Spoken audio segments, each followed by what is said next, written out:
10। ये लगा है चीनी का ऑफर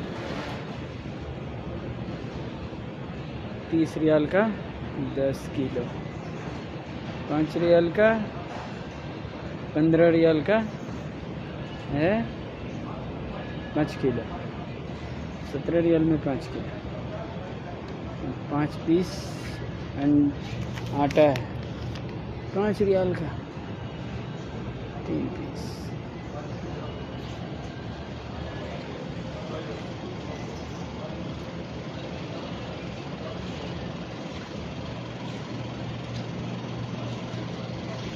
इधर खाली बिस्कुट, चॉकलेट, केक,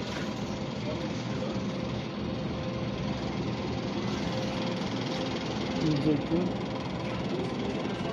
इधर बेचने वाला, इधर केक खाना है तो केक खा भाई।